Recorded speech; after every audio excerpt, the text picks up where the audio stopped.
Evet, hemen başlayalım dilerseniz. Az önce Çiğdem Kılıç-Gülüçar'la barış ve demokratik toplum sürecini konuştuk. Barışın nedenli kadınlar açısından bir ihtiyaç olduğunu da vurguladı Çiğdem Kılıç-Gülüçar. Bizler de yayınımızın bu bölümünü tam da kendilerinin bıraktığı noktadan devam ettirmek istiyoruz. Ahmet'te, Sera arkadaş sizle başlamak isterim. Ahmet'te çok önemli bir konferansa ev sahipliği yaptı Ahmet. 4 gün sürdü. İlk 2 günü kadın konferansıydı. 2 gündür de Demokratik Yerel Yönetimler Konferansı devam etti. Nasıl değerlendiriyorsunuz bu konferansı, yürütülen tartışmaları ve konferans özellikle kadınlar açısından nasıl bir kazanım ortaya çıkardı? Evet, teşekkür ediyorum. Tabii bizim için 2 yılda bir yaptığımız yerel yönetimler konferansı büyük önem taşıyor. Çünkü 2 yıl boyunca yürütmüş olduğumuz paradigmamızı, yerel yönetimler siyasetimizi, yerel yönetimler hizmet politikalarımızı ve kadın özgürlükçü perspektifle yürütmüş olduğumuz tüm çalışmaları değerlendirebildiğimiz bir platform orası. 6-7 Haziran'da kadın konferansı yaptık. Kadın özgün konferansımızı gerçekleştirdik. 260'tan fazla delegeyle kadınların rengini, sözünü konferansa çok yoğun bir biçimde, güzel bir biçimde yansıttığı, aynı zamanda tartışmalarıyla da bizce değişim, dönüşüm ve kadın özgürlükçü yerel yönetimler perspektifimiz için çok ufuk açıcı tartışmalar ve kararlaşmalar yaşandı. Kadın iradesiyle komünleşiyoruz, yerel yönetimlerle özgür toplumu inşa ediyoruz sloganımız vardı. Tabii bu slogan ekseninde kadın özgürlükçü yerel yönetimlerin sadece kadın hak ve özgürlükleri güçlendiren değil, aynı zamanda içinden geçtiğimiz süreç açısından da demokratik toplumu, barışçıl toplumu inşa ederken kadının nasıl öncü bir rol oynadığını ve bu rolü önümüzdeki süreç açısından daha güçlü nasıl konumlandırabileceğini ve daha güçlü kadın ittifaklarını hem yerelde hem daha büyük ölçekte nasıl kurabileceğini tartıştığımız önemli 2 gün oldu biz kadınlar açısından. Ardından 8-9 Haziran'da karma konferansımızı gerçekleştirdik. Yine 2 yıllık yerel yönetimler pratiğimizi, eş başkanlık sistemimizi, kadın özgürlükçü perspektifimizi ve bunun yaratmış olduğu mekanizmaları konuştuk. Ve tabii çok güçlü çıktık her 2 günden de, onu söylemek durumundayız. Çünkü 2 yılını değerlendiren yerel yönetimler, belediyeler bir yanda kayyum gerçeği sürerken, devam ederken, bir yanda demokratik toplum ve barış süreci sürerken en önemli katkıları sunacak olan bir yerden. Öte yandan da 2 yıllık hizmet politikalarımızı toplumla birlikte yürüttüğümüz, halkla birlikte yürüttüğümüz projeleri ve bundan sonra aslında toplumun, halkın neden yerel yönetimin çok daha fazla odağında, çok daha fazla birbiriyle dayanışarak, kolektifleşerek bir perspektif ortaya koyması gerektiği gerçeği ve ihtiyacı çok net açığa çıktı. Hem karma toplantımızda, konferansımızda hem de kadın konferansımızda. Zannediyorum yarın da basında sonuç bildirgesi de yayınlanıyor olacak. Böyle özetleyebilirim. Sera arkadaş, hemen size dönelim. Tabii konferansın şiarı komün belediyedir, belediye komündür. Bu yaklaşımı, belediyecilik anlayışınıza nasıl hayata geçiriyorsunuz onu sormak istiyorum. Bununla birlikte tabii Önder Apo'nun mesajı da vardı. Konferansa damga vuran mesaj da bu mesaj oldu. Barış ve demokratik toplum sürecinin şah damarı olarak tanımlıyor yerel yönetimleri. Bunu nasıl değerlendiriyorsunuz? Tabii Sayın Öcalan'ın mesajı çok önemliydi. Uzun süredir yerel yönetimler alanına çok uzun yıllardır perspektifler veren ve oldukça da sade perspektifler veren aslında.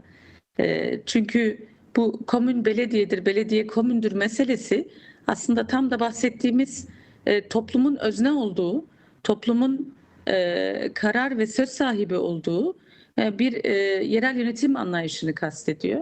Aslında bu yerel yönetim anlayışı da salt belediyelerden ibaret değil. Kentlerin tüm sivil dinamikleri, yerel dinamikleri ve yerel siyaseti ve bununla birlikte bütünleyici bir belediye ve yerel yönetim anlayışından bahsediyoruz.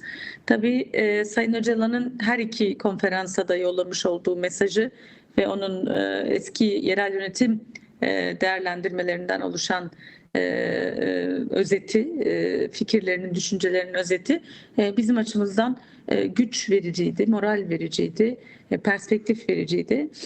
Komün tabii ki biz hani çok böyle hani uzaklarda aramaya gerek yok.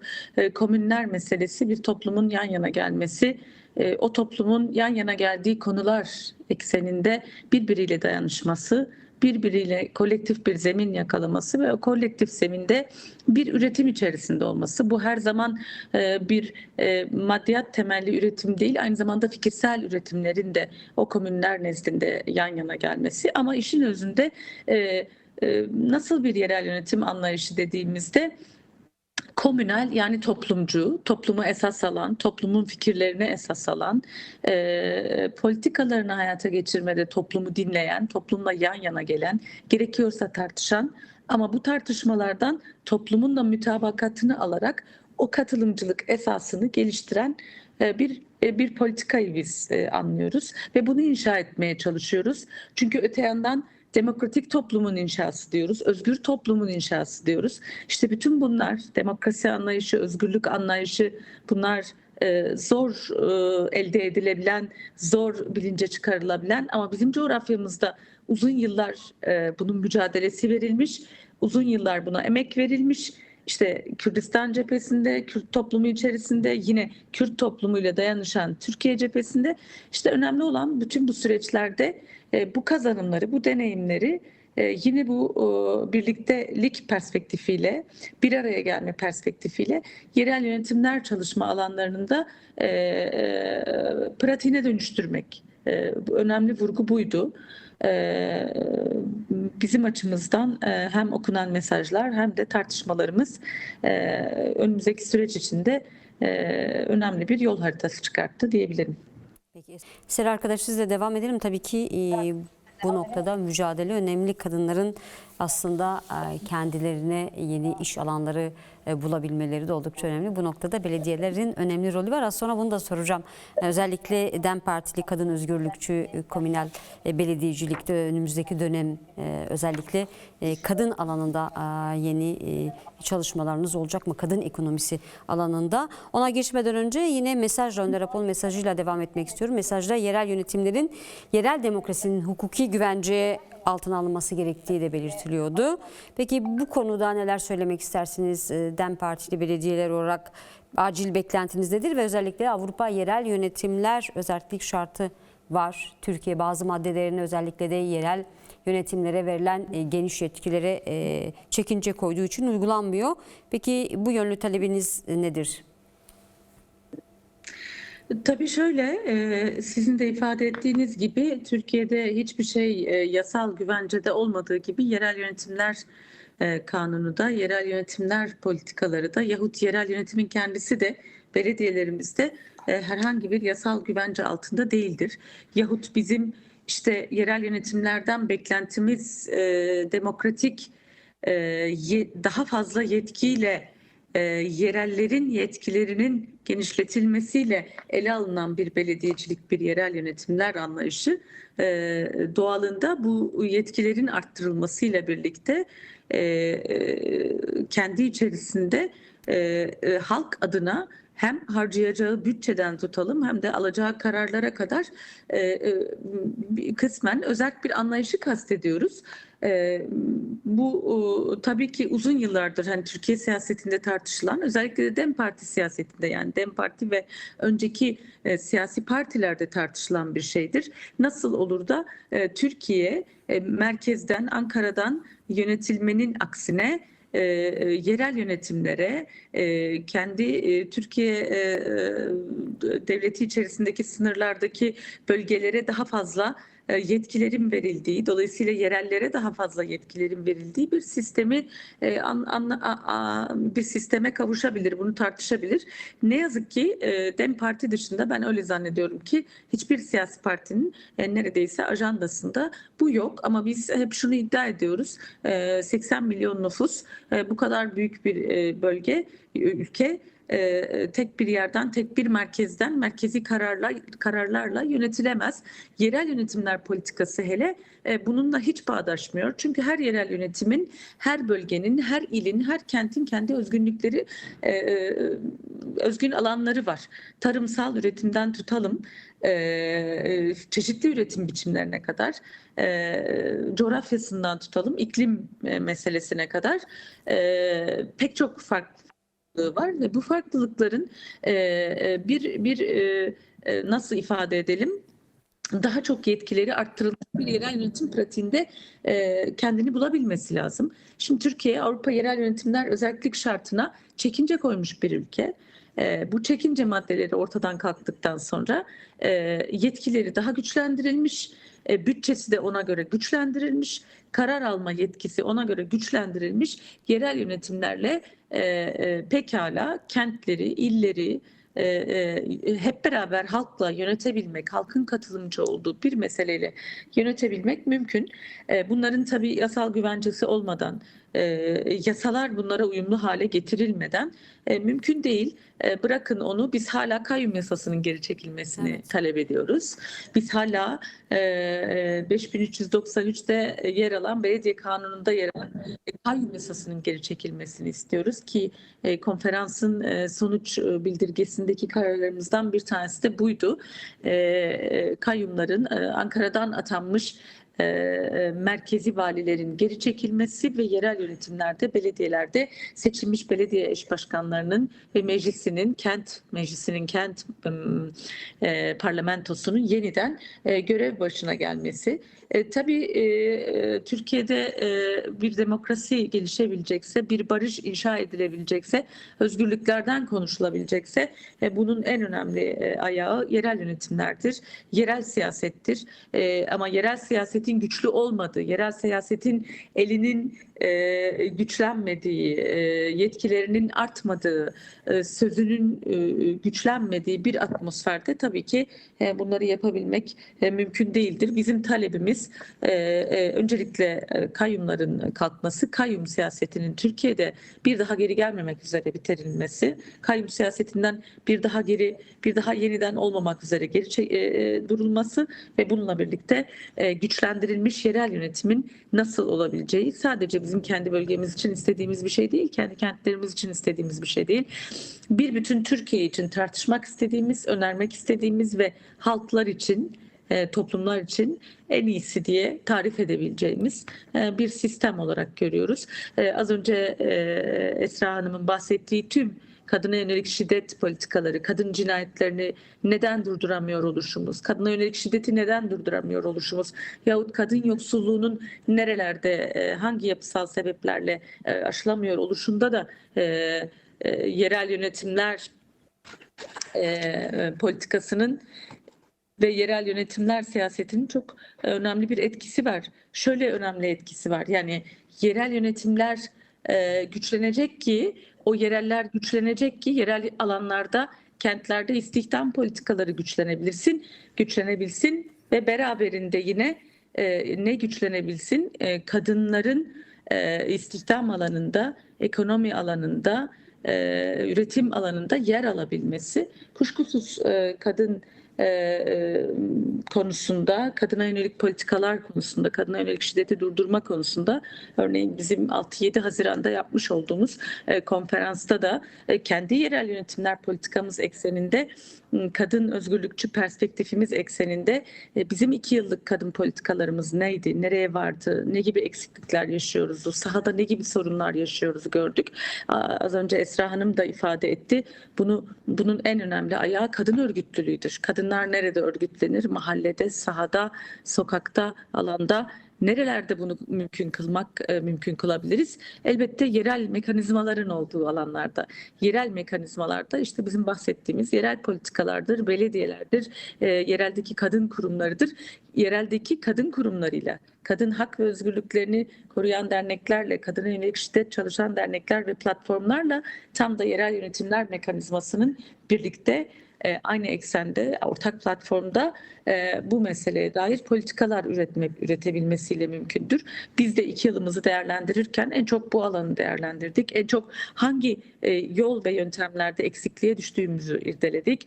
Çünkü biz kadına yönelik şiddeti ne kadar çok tarif etsek de, ne kadar çok bununla ilgili mücadele etsek de ne yazık ki realitede işte sizin de az önce bir başlığınız, bir altyazınız vardı. Kadın mücadelesindeki kazanımlar artsa da ne yazık ki iktidarın politikaları sertleşiyor. İktidarın kadına yönelik baskıcı politikaları sertleştikçe de bizim yerellerden çözüm bulmamız gerekiyor. Yerellerden kadın örgütlüğünü güçlendirerek bir çözüm bulmamız gerekiyor.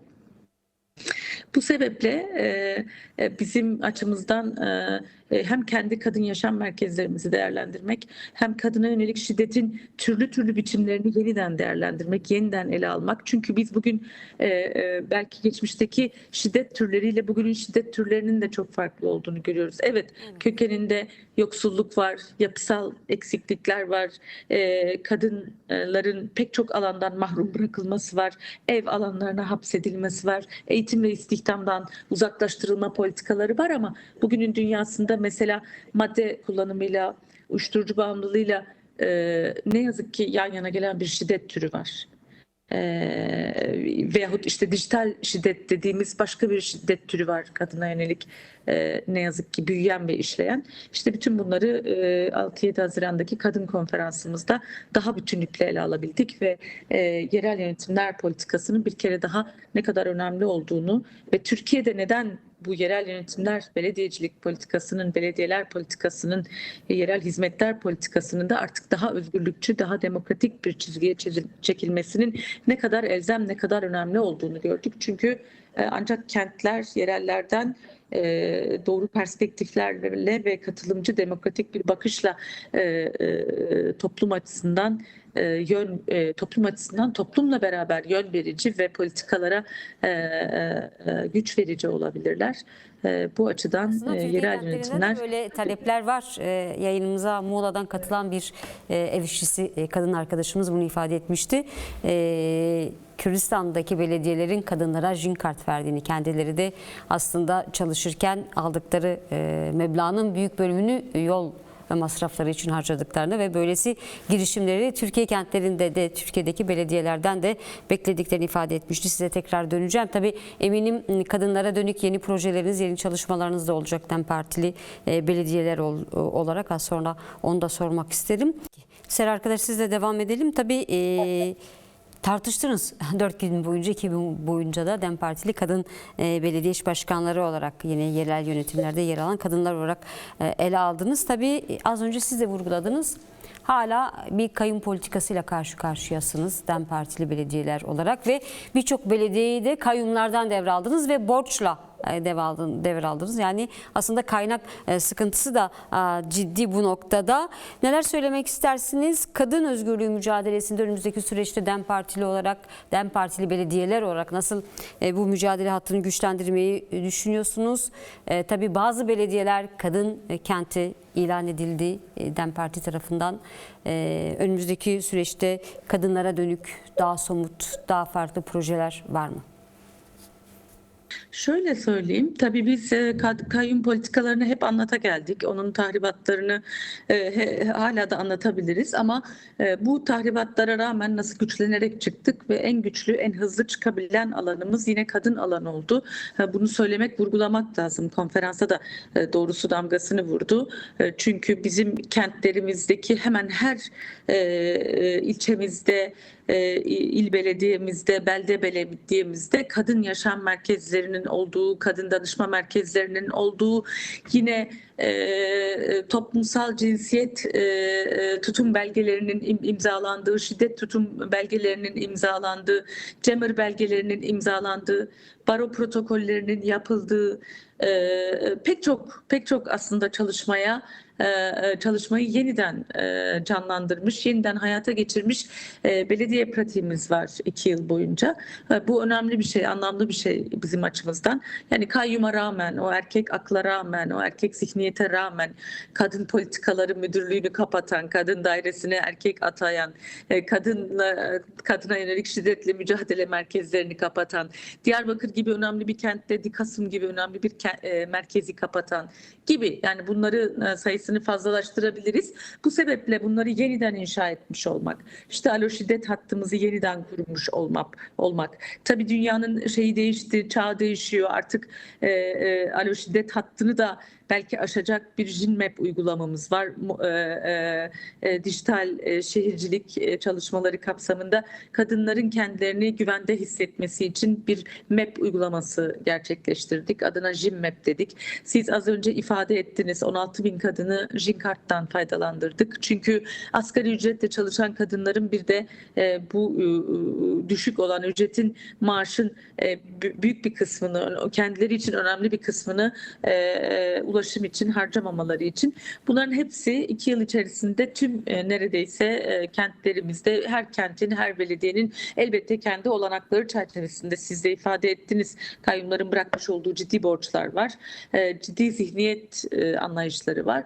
Bütün bunları yeniden ele alarak yeniden kadın özgürlükçü perspektifi hayata geçirebilecek kadın emekçileri, kadın kadroları, kadın çalışanları bu örgütlü ağın içerisinde yeniden buluşturarak aslında güçlü bir kadın sistemi kurduk.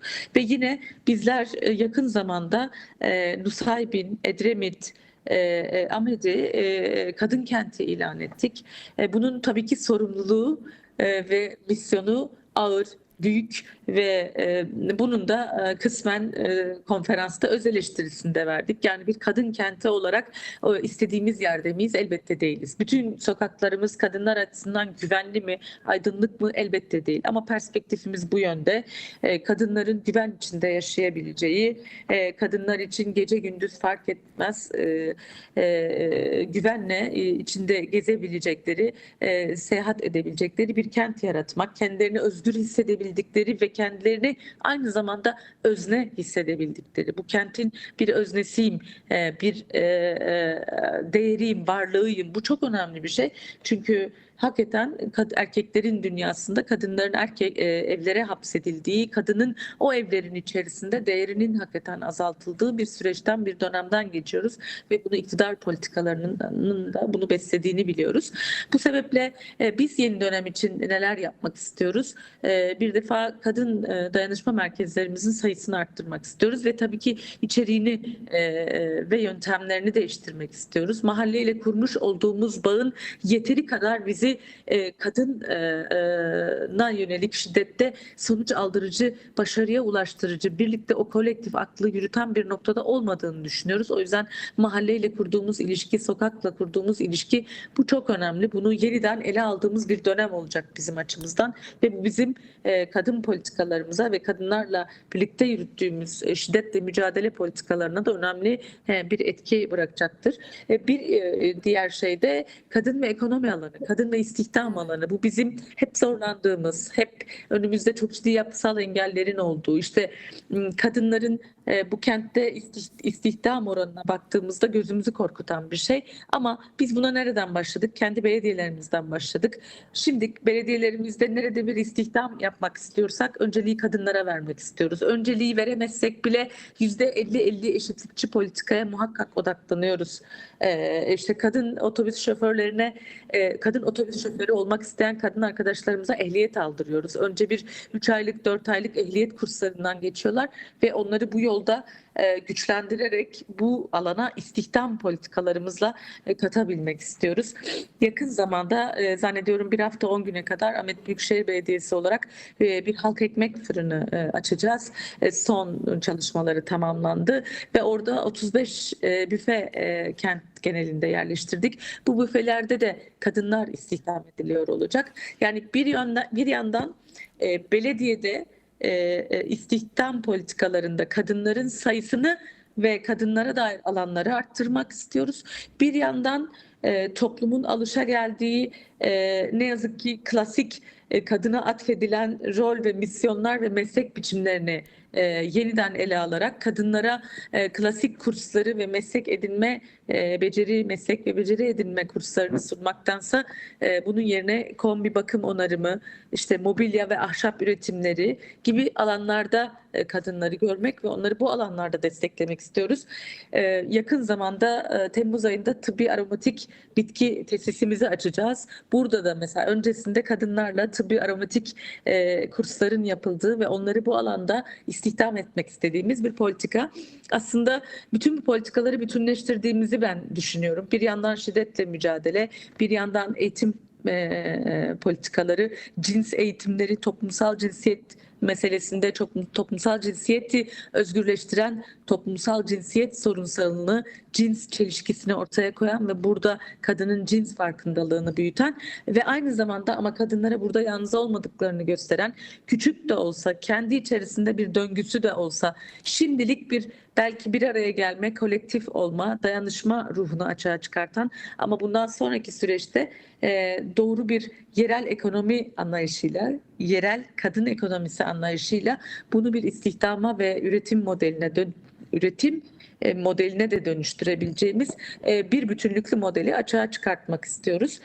Bu sebeple kadın ekonomisini, kadın üretim kooperatiflerini, kadın üretim komünlerini çok önemsiyoruz. Önümüzdeki dönemde zannediyorum hem kendi politikalarımızda hem kentte çok fark edilir bir şekilde kadınların üretim alanlarında, istihdam alanlarında yer aldığını göreceğiz. Tabii kadın kentlerini ilan etmek ve kadın kentlerine doğru bir politikayı yürütmek. Biz kadın kentlerini ilan ederken aslında kadın kentlerine doğru dedik. Yani bir inşaat sürecinin içerisinde olduğumuzu ifade ettik ve bu inşanın çeşitli katmanları var. Belki de hiç bitmeyecek.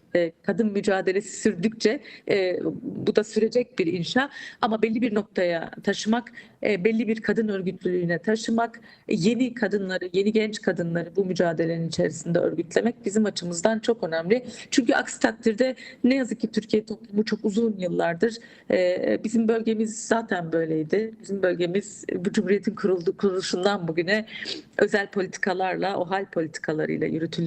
Ama son 15 yılın politikalarına baktığımızda sistemin ne yazık ki toplumun tamamını susturduğu, tamamını eve kapattığı, kadınları özel olarak daha fazla susturmaya çalıştığı, daha fazla eve kapatmaya, daha fazla kendi alanına hapsetmeye çalıştığı bir anlayış karşısında, bir hegemonya karşısında aslında kadınlar da var, sözü de var, üretimleri de var ve örgütlülüğü de var diyen bir yerde yerel yönetiminde ne kadar önemli olduğunu bir kere daha bu konferansta tabii ki açığa çıkarttık. Ama önemli olan açığa çıkartmak değil, bu açığa çıkarttığımız meselelerde uygulamaları ve pratikleri de sahada görebilmek. Önemli tabii, aynı zamanda tüm Türkiye için de örnek olabilecek adımlar olabilir bu adımlar. Peki Sera Hanım, size sorusu vardı Esra arkadaşın. Tabii bu projeler hayata geçirdiğinizde kadın örgütleriyle ortaklaşıyor musunuz? Kadın kurumlarıyla ve kadın cinayetleri davalarına müdahalelik noktasında buyurun. Son olarak belki bu soruya yanıt verebilirsiniz. Evet. Teşekkür ediyorum. Bence çok önemli konular her ikisi de. Tabii biz bu kadın yaşam merkezlerinde bir yandan bu kadınların istediği, talep ettiği kursları yürütürken, onlarla bir araya gelirken, örgütlenirken tabii ki de kurslar bizim açımızdan iki önemli şeyi ifade ediyor. Ben hep söylüyorum. Kadınlar için çok ufuk açıcı, kadınlar için yeni bir şey öğrenmek, Düşünsenize, yani 10 yıllarca kimse size kulak vermemiş, kimse sizin varlığınızı evin içerisinde doğru düzgün bir yere bile koyamamışken sizin kendinizi ifade etmeniz, bir nakış dikiş atölyesi de olsa bu, bir geri dönüşüm atölyesi ki son zamanlarda Diyarbakır'da çok yaygınlaştı. Çok da güzel, geçen hafta böyle bir sergiye katıldık. Atık kumaşlardan, kadınların evlerinde atık gördükleri malzemelerden yeniden ürünler üretmeleri. Bunların hepsi bir üretim alanı, bir farkındalık alanı, bir kendine yetme alanı. Ama öte yandan bir örgütlenme alanı, kadın cins bilincine varma alanı. Ama tabii ki buralara gelen kadınlara da biz çok sistemli bir şekilde hem kadın örgütleriyle, TEJA ile birlikte hem kadın platformlarımız ve kadın derneklerimizle birlikte hem de Diyarbakır Barosu'nun Kadın Hakları Merkezi ile ortaklaşarak tabii ki cins bilinci, kadın hakları, kadınların hakları nelerdir, kadınların karşılaştığı zorluklar nelerdir, boşanma esnasında, nafaka konularında yahut işte boşanma sürecinde yaşanan zorluklar ve benzeri bütün bunlara dair çalışmaları bütünlüklü sürdürüyoruz. Zaten bütünlüklü sürdüremezsek bu çalışmaların Yayınımıza kapatmamız için bir dakikamız kaldı. Buyurun. başarıya ulaşma şansı çok zor.